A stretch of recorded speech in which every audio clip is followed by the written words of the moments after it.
There's a deeply strange, insidious, enthusiastic push as of late, led by those moneyed forces that have so wrested control of entertainment and popular culture, to deeply instill a paralyzing guilt and shame and self-loathing in those of European background.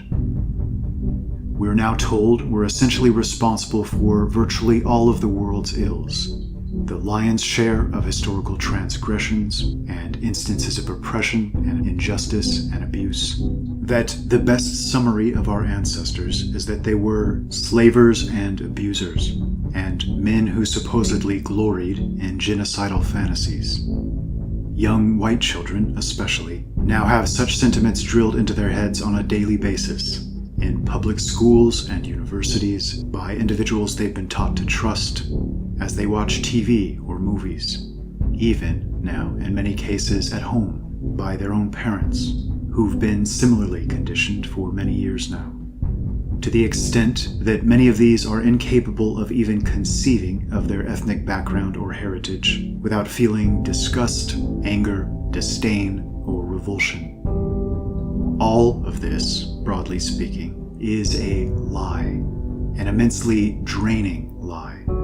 After all, our understanding of who we are as human beings is, in large part, justly determined by where we've come from. Our parents, grandparents, great-grandparents, and ancestors stretching back centuries and millennia. Their culture, their beliefs, their words and actions. To misunderstand them is to misunderstand yourself, and to misunderstand yourself is to misinterpret reality and your very existence, to have a faulty map as you navigate through life. Telling a young child that he springs from an evil root might justly be viewed as a powerful form of child abuse. But this isn't the only reason it's so sick, wrong, and unhealthy. It's so sick, wrong, and unhealthy because it's a lie. To give credit where due to the opposing argument, it is true that, historically, we've enjoyed massively outsized power. As a group that makes up scarcely 10% of the world's population, up until very recently, we were masters, in one way or another, of a majority of the, quote, civilized world. And, in fact, one small subset alone, the ancient, quote, Germanic family of Celts, Goths, Franks, Frisians, Lombards, the Norse and Anglo-Saxons, largely a singular people in a genetic sense, held immense sway over Italy, Spain, France, Germany, Ireland, Scotland, Britain, and the Netherlands, stretching all the way into Russia, which itself is named after the Norse Rus, and virtually everywhere in between. And with this great power, fairly enough, comes great responsibility. And tremendous historical power opens the door for tremendous retrospective scrutiny. Were mistakes made? Absolutely. Human beings make mistakes. This is unavoidable.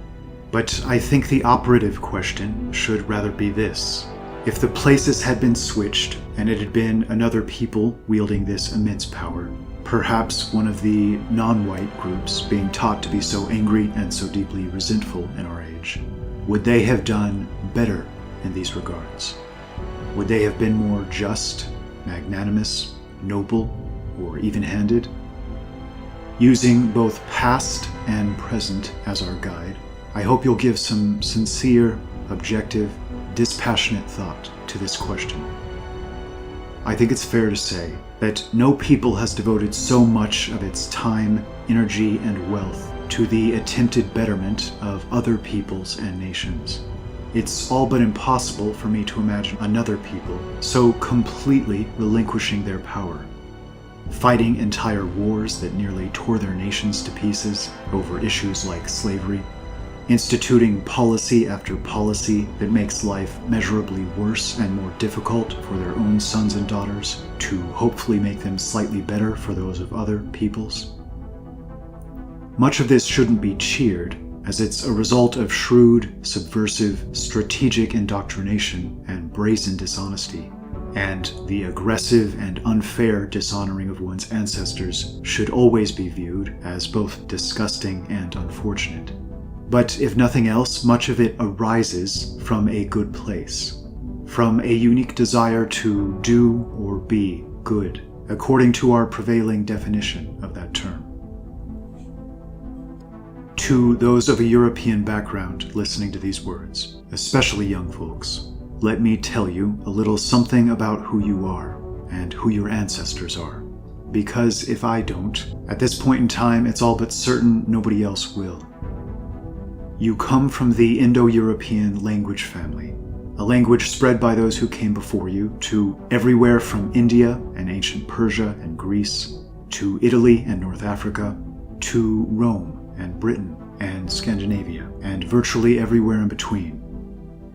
You almost certainly spring from one of three major haplogroup lineages, one of which covered vast distances to the east, one of which created a vast seagoing empire and settled along coastal territory to the west, and the other largely hailing from the north, creating three offshoots of a tree that would go on to spread its branches across the entirety of the world.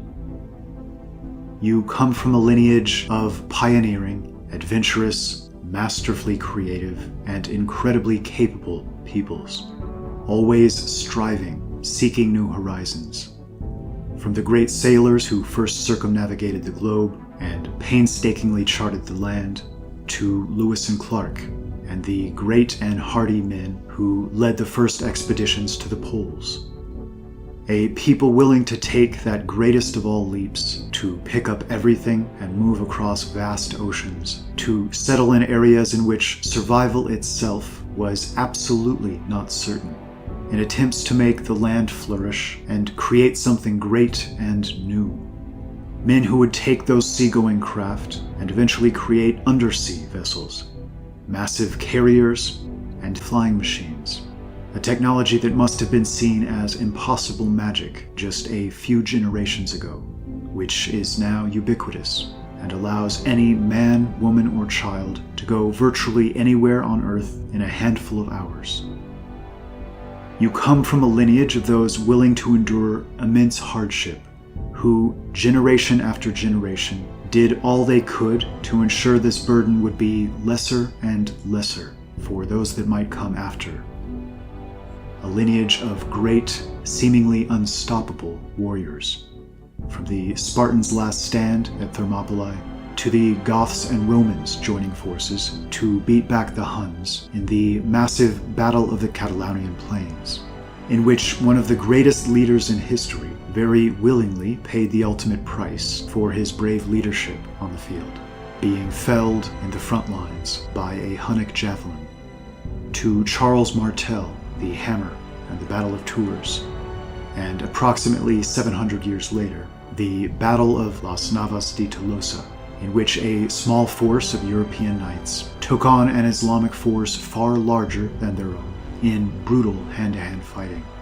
In each of these two battles, somehow managing to kill at least tenfold more than they lost, in ultimately and permanently wresting back control of Spain and the Iberian Peninsula from Islamic incursion.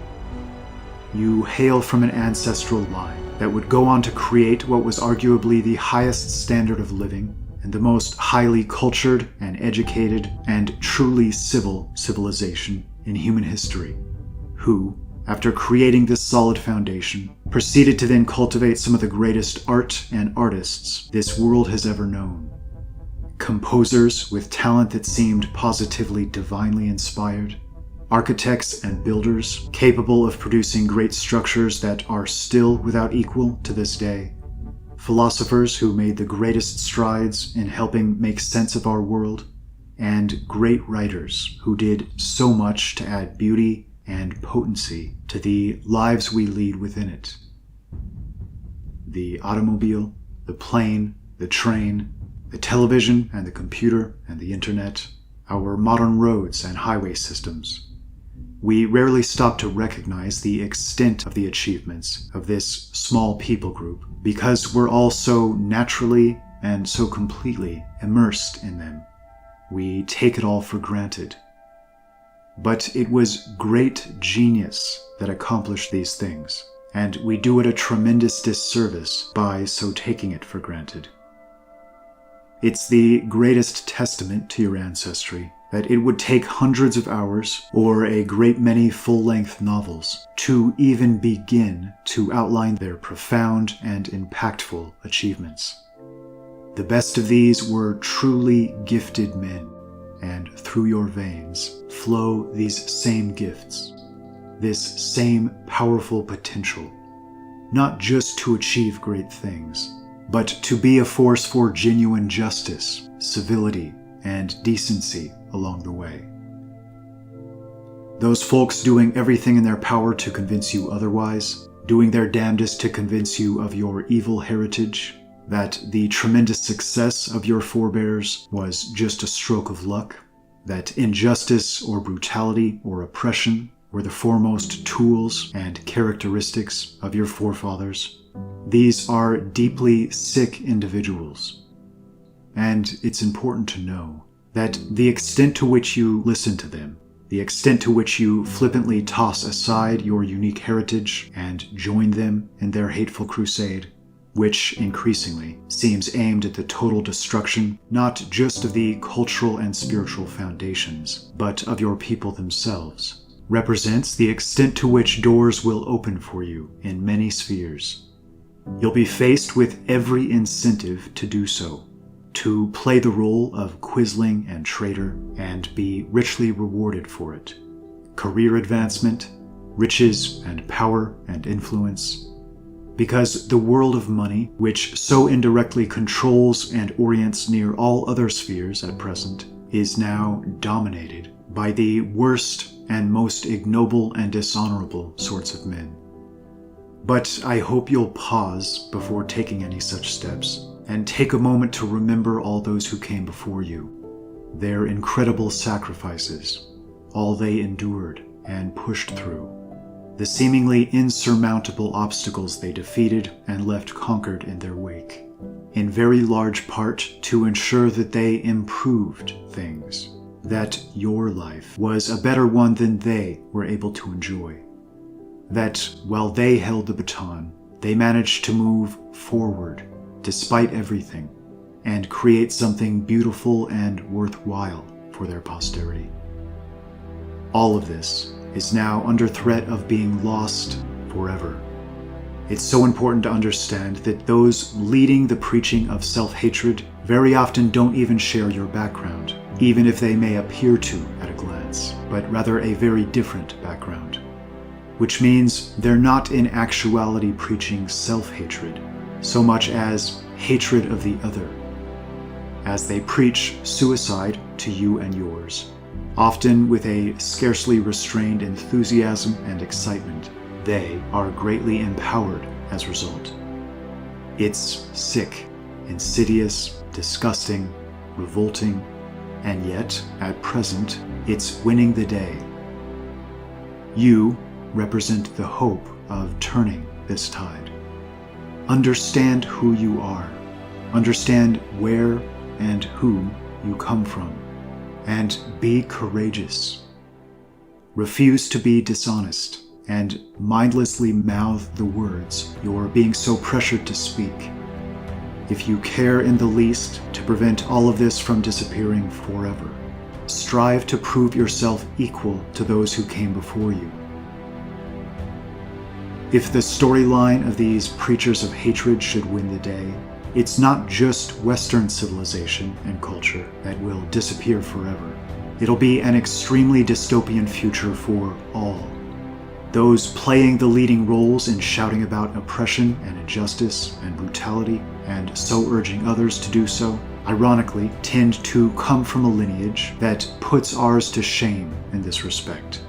From a lineage that seemed to pioneer and master the slave trade, the drug trade, nation and culture destroying usurious banking and human trafficking, and even relish in these things, with, quote, religious books that encourage such activities.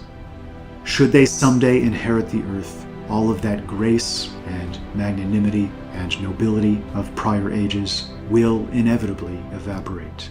And what we'll be left with will be truly a hell on earth, and will become ever more so at a pace most of us can't imagine.